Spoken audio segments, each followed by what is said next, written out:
സുഖമായിട്ട് കഴിയണം. 2 ദിവസത്തിന് നാളെ പോയിക്കൂടെ?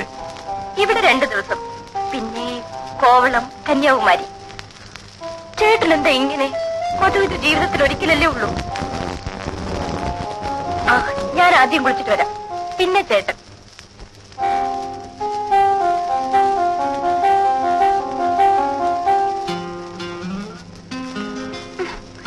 ഇപ്പൊ എന്നെ നോക്കിയാ മതി. ചേട്ടൻ എന്താ ഇത്ര നാണം?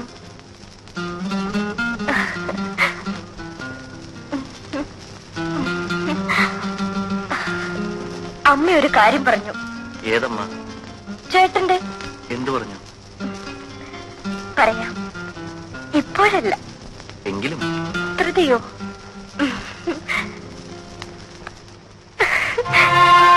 രണ്ടമ്മമാർക്കും ചേട്ടന്റെ കുഞ്ഞിനെ കാണാൻ ധൃതിയായി.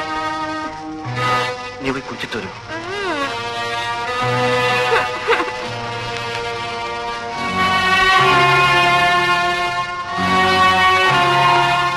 Coming.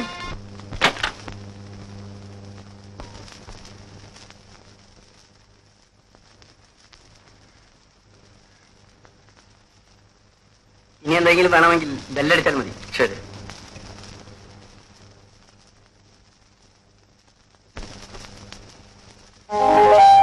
ആരാ ചേട്ടാ? ആഹാരം കൊണ്ടുവന്നതാ. ബ്രെഡ് റോസ്റ്റും കട്ട്ലറ്റും എല്ലാം കൊണ്ടുവന്നിട്ടുണ്ട്. ഇനി വല്ലതും വേണോ? അതൊന്നും പോരാ. പറയൂ, ബെല്ലടിക്കാം. ഈ ചേട്ടൻ എനിക്കെന്താ വേണ്ടെന്നറിയില്ലേ? ആപ്പിൾ ജ്യൂസോ? എന്തെങ്കിലും ആകട്ടെ. ആ, വരട്ടെ, പിന്നെ മതി.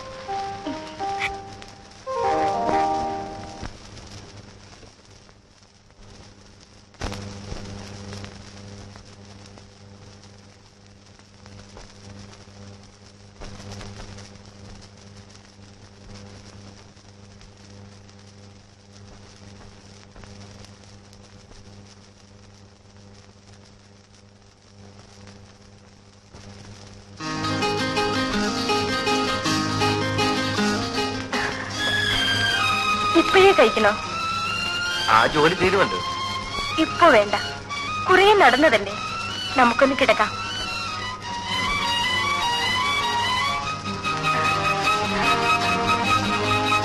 ഇവിടെ ആരും വരില്ല. നമുക്ക് ഈ രാത്രി മുഴുവൻ നമുക്കുറങ്ങണ്ട. എന്നെ ആദ്യം കണ്ടപ്പോൾ ഇഷ്ടമായോ?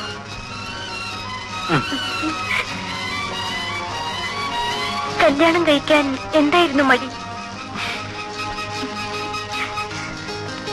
ചേട്ടന്റെ വീട്ടിൽ കൂട്ടുകാരനിപ്പോൾ പൊടി പൊടിക്കായിരിക്കും.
ആളകത്തുണ്ടോ? ഇതെന്ന് തുടങ്ങി? ഇന്ന് തുടങ്ങി. ഇതല്ലാതെ നിന്നെ കാണാൻ വേറെ ഒരു മാർഗവും ഇല്ല കല്യാണി. ഇതൊക്കെ നിന്നെ കാണാൻ കിട്ടിയ വേഷമില്ല. ഇന്നലെ വെളുപ്പൻ രാവിലെ വരെ നിന്റെ അടുക്കളവാതലിൽ ഞാൻ കാത്തുനിന്നു. ഇവിടെ ഒരു ചെറുത്താ ഉണ്ടല്ലോ, ചങ്കുവാശൻ. അയാളുണ്ടോ? നാശം പുറത്തെവിടെ പോയിരിക്കുക. ആശ്വാസം. ആ ഇവിടുത്തെ കൊച്ചമ്മ അമ്പലത്തിൽ കണ്ട ഉടനെ ഞാൻ സൈക്കിൾ എടുത്തോണ്ടിച്ച് പോന്നു. ഇനിങ്ങനെ എന്നാ മതിയാ? ഞാൻ അകത്തോട്ട് വരട്ടാ? അയ്യോ ഒന്നും വേണ്ട. പേടിക്കണമെന്നേ, അതിനൊക്കെ മാർഗമുണ്ട്. നീ കഴിഞ്ഞോട്ട് നീട്ട്, നമുക്ക് വള ഇട്ടോണ്ടിരിക്കാം. വല്ലവരും കണ്ട സിമ്പിൾ വളക്കച്ചവടം. കല്യാണി, എത്ര നാളായി ഞാൻ നിന്റെ പുറകെ നടക്കും. നിനക്കെന്നെ വിശ്വാസമില്ലേ? കല്യാണി, കല്ലിലിട്ട് വെച്ചാൽ പോലും പൊട്ടാത്ത വള. 1 വർഷം ഗ്യാരണ്ടി, 2 വർഷം ഗ്യാരണ്ടി ഇല്ല. വള വള വളേ. വേദനിക്കുന്നോ? മതി. സാരമില്ല, അത് ആദ്യമായതുകൊണ്ടാണ്. നിനക്കിതുവരെ ആരും വളയിട്ടിട്ടില്ലല്ലയോ? കണ്ടാൽ അറിയാം. അയ്യോ സങ്കോചം വരുമെന്ന്. അയ്യോ എന്നാ ഞാൻ പോവാ. രാത്രി അടുക്കള വാതിൽ തുറന്നിടണേ. അടുക്കള വാതിലിൽ ഞാൻ കാത്തു നിൽക്കും.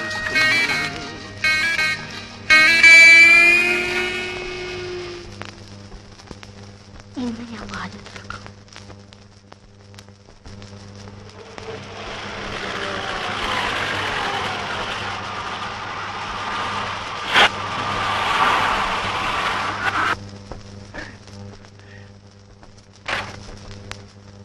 അല്ലേ 2 ആഴ്ച കറങ്ങാൻ പോകുന്നത് നേരത്തെ പോന്നു.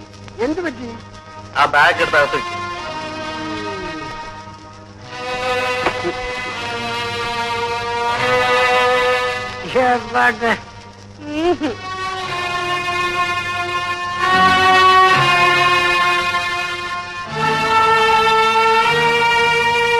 മധു, നിങ്ങൾ ദൂരെ എവിടെ പോകുന്നെന്ന് പറഞ്ഞിട്ട് പോയില്ലേ? പോയിട്ട് തിരിച്ചു പോന്നു. എന്താ മോളെ എന്നിട്ട് മുഖം വല്ലാതിരിക്കുന്നത്? എന്ത് പറ്റി? ഒന്നുമില്ല.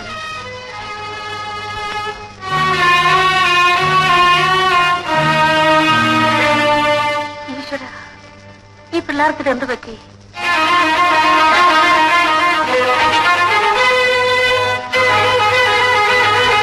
എന്താ ഇത്? ഞാൻ എന്റെ വീട്ടിൽ പോകുന്നു.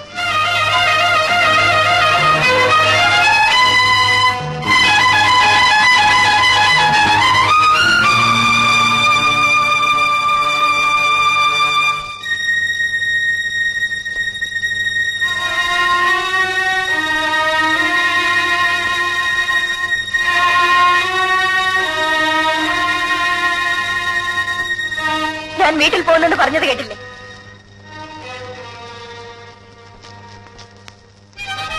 ഞാൻ എന്തിനിങ്ങനെ ഇവിടെ കഴിയണം? കാര്യം എന്താന്ന് പറയും. എന്റെ ദേഹത്തിന് എന്താണ് കുറവ്? ഒരു പുരുഷൻ ഇഷ്ടപ്പെടുന്നതൊന്നും എനിക്കില്ലേ? ഇല്ലെന്ന് ആര് പറഞ്ഞു? പറഞ്ഞാൽ പോരാ. കല്യാണം കഴിഞ്ഞിട്ട് എത്ര നാളായി? ഞാനും ഒരു സ്ത്രീയല്ലേ, എനിക്ക് വാക്കുകളില്ലേ? അത് സാധിക്കാനാണ് നീ വീട്ടിൽ പോകുന്നതെങ്കിൽ വയ്ക്കോ. എന്നിട്ട് വേണോ ആ സ്ത്രീയോട് ജീവിക്കാൻ? ഏത് സ്ത്രീ? സ്നേഹിക്കുന്ന സ്ത്രീ. ഞാൻ അറിയാതെ എനിക്ക് മുമ്പ് ഇഷ്ടപ്പെട്ട ഏതെങ്കിലും ഒരുത്തി. അമ്മ നിർബന്ധിച്ചപ്പോൾ എന്നെ കല്യാണം കഴിച്ചു. നീ സംസാരിക്കുന്നു. സംസാരിക്കും. എന്നെ കല്യാണം കഴിച്ച ആളിനോട് എനിക്ക് സംസാരിക്കണം. ഞാനൊരു വീട്ടുപൂർണ്ണമാണോ? അടിക്ക്, എന്നെ അടിച്ചുകൊണ്ട്. മതോ, എന്താടാ ഇവിടെ? എടാ എന്താണെന്ന്? എന്തുണ്ടായി മോനെ? ഒന്നുമില്ലമ്പേ. പിന്നെ ഇപ്പഴേ വഴക്കിട്ട് പിരിയാൻ ഇവിടെ എന്തുണ്ടായി? അച്ഛന്റെ സ്വഭാവം എടുക്കരുത്, പറഞ്ഞേക്കാം. കല്യാണം കഴിഞ്ഞിട്ട് 10 ദിവസമായിട്ടില്ല. അതിനു മുൻപേ നാണമില്ലേടാ നിനക്ക്? പറഞ്ഞില്ലെന്ന് വേണ്ട, ഇത് അന്തസ്സുള്ളൊരു തറവാടാണ്. അതനുസരിച്ച് ജീവിക്കാൻ നീ മറക്കരുത്. ഇവിടെ ഒരു പെണ്ണിനെ കല്യാണം കഴിച്ചു കൊണ്ടുവന്നാൽ അവൾ ഇവിടുത്തെ ആയിരിക്കണം, മരിക്കുന്നത് വരെ. മോളെ, പിണക്കവും പിണക്കവും ഒക്കെ എല്ലാവരുടെ ജീവിതത്തിലും ഉണ്ടാകും. നോക്കൂ, എന്റെ മുഖത്തേക്ക് നോക്കൂ. എന്നെ പോലെ വേദന അനുഭവിച്ചിട്ടുള്ള മറ്റൊരു സ്ത്രീ ഈ ലോകത്തുണ്ടാകുന്ന മോളെ. പെണ്ണുങ്ങൾ പലതും പഠിക്കണം. കുടുംബജീവിതത്തിന് വേണ്ടി നമ്മളാണ് പലതും മറക്കേണ്ടത്. എല്ലാം ശരിയാകും. മധു, നീ ലീവ് എടുക്കണ്ട. നിങ്ങൾ രണ്ടുപേരും കൂടി അവിടെ പോയി താമസിക്കും. കുറച്ചുനാൾ ഉത്തരവാദിത്വത്തോടു കൂടി ജീവിച്ചാൽ എല്ലാം മാറും. മോളെ, എന്നെ സമാധാനിപ്പിക്കാൻ ആരും ഉണ്ടായിരുന്നില്ല. നിനക്ക് ഞാനുണ്ട് മോളെ. ഞാനുണ്ട്. ഇന്നാളത്തെ പോലെ ആരെങ്കിലും വഴക്കുണ്ടാക്കാൻ വരുമോ? എന്റെ കൂടെ ഇത്ര നാളും കഴിഞ്ഞതിന് ശേഷം നിന്നെ പിടിച്ചുകൊണ്ടുപോയിട്ട് എന്തു ചെയ്യാനാ? അച്ഛന്റെ വാശി അത്ര വലിയ. വീട്ടിൽ നിന്ന് ആരെങ്കിലും ആയിരിക്കുമോ? അപ്പച്ചൻ ഒരു പക്ഷെ ഇവിടെ മാത്രഞ്ഞു കാണും. എങ്കിൽ കാര്യം കുഴപ്പമാണ്. സുരേഷ് ഇവിടെ ഇരിക്കും. വേണ്ട, ഞാനും വരും.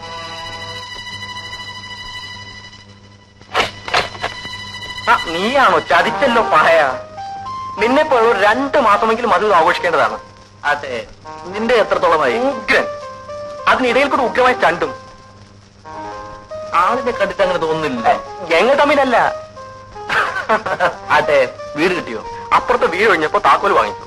നീ വന്നിട്ട് ഒരു സ്വീകരണമൊക്കെ തന്നേച്ച് പോകാമെന്ന് കരുതി. പിന്നെ പഴയ അഭിപ്രായം മാറിയില്ലേ? എപ്പോഴേ മാറി. സത്യം പറ, നിങ്ങൾ ഓഫീസിൽ വെച്ച റൊമാൻസ് തുടങ്ങിയതല്ലേ? കൊച്ചു കള്ള, പൂച്ച സന്യാസി. ചേട്ടാ, ഇവര് നാളെ താമസം മാറ്റുമെന്ന്. എല്ലാവർക്കും ഇന്ന് അത്താഴം ഹോട്ടലിൽ. എന്താ? എഗ്രീഡ്. മിനി, കല്യാണിയോട് പറഞ്ഞേക്ക് നമ്മളല്പം വൈകിയേ വരുന്നു. കല്യാണി, എല്ലാം കാറിൽ നിന്ന് എടുത്ത് വെച്ചില്ലേ? ഞങ്ങൾ പുറത്തേക്ക് പോന്നു. കഥ എടുത്തോളൂ. ശരി.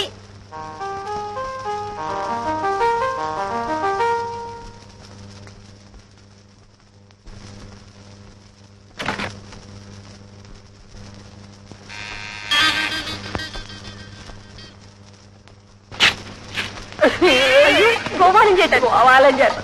എന്നാലും കല്യാണി, നീ എന്നോട് ഈ കൊല ചതി ചെയ്തല്ലോ. എന്തു പറ്റി? എന്നോടൊരു വാക്ക് പോലും പറയാൻ നീ ഇങ്ങോട്ട് പോകുന്നില്ലേ? അതോ, എനിക്കറിയാമല്ലോ എന്നെ തിരക്കി ഇവിടെ എത്തുമെന്ന്. ആരെങ്കിലും കണ്ടോ? ഈ പ്രദേശത്ത് തന്നെ ആരും അറിയില്ലെന്ന്. അവരെങ്ങനെ വന്നാലോ? വാതിൽ അടച്ചിരിക്കില്ലേ, ആര് വരാനാ? പിന്നെ വീടിന് പുറകത്ത് വല്ല തോടോ കിണറോ മുള്ളുവേലിയോ വല്ല ഉണ്ടോ? പട്ടിയുണ്ടോ? അയ്യോ. പിന്നൊരു കാര്യം, ഞാനിവിടെ സ്ഥിരമായിട്ട് നിൽക്കാൻ നീ നിർബന്ധിക്കും. ഞാനിങ്ങനെ അന്നും പോയി ഒക്കെ ഇരിക്കും. വാ ഇടട്ടാ കുട്ടി.